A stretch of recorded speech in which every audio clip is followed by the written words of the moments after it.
Y'all, one thing about God, He is going to talk to me on my way home from work.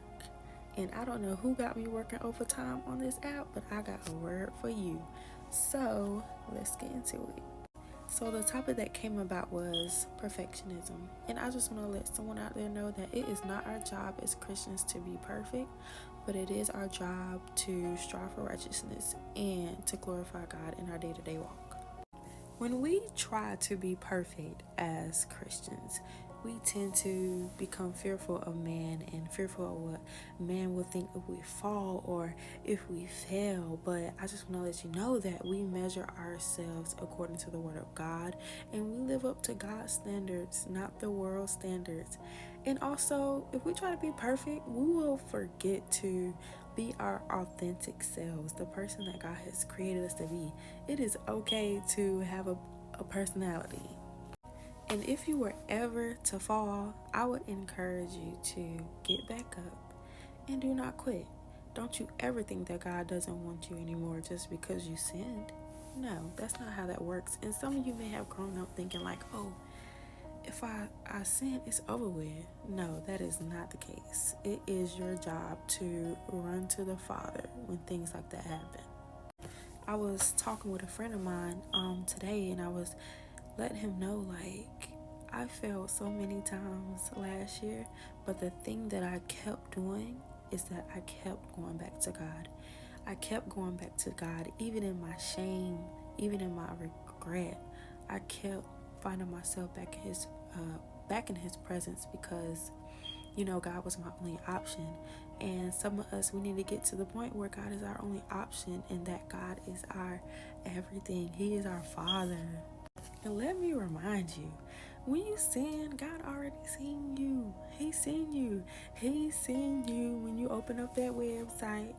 He seen you when you went to the ABC store and got out of that Kia, that Toyota, that Altima. He seen you when you got up out of there and went to the store and got you a little drinky drink. He seen you when you got out of that man's bed, when you left his house around 2 in the morning. He seen it. He seen you when you decided to roll up instead of break.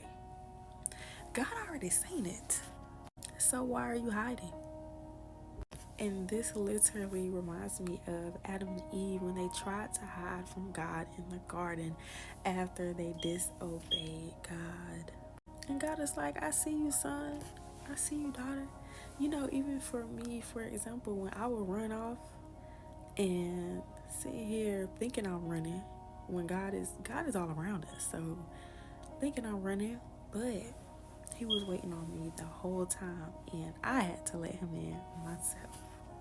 We tend to hide when we feel shameful, but don't let shame take you away from God's presence.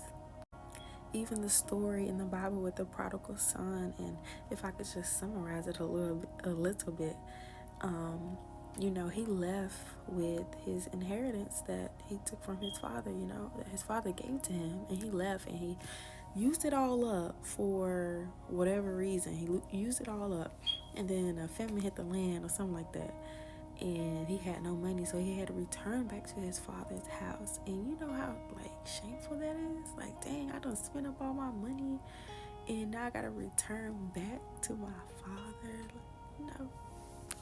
But his father welcomed him with open arms, so much so that he threw a whole feast. He said, get him, go get him the finest robe or whatever it was, and let's throw a feast because my son has returned. So for someone out there, and I know this video, it kind of took a little turn, but it's okay. God is saying that He's waiting on you. He says, come back to me, my son. Come back to me, my daughter.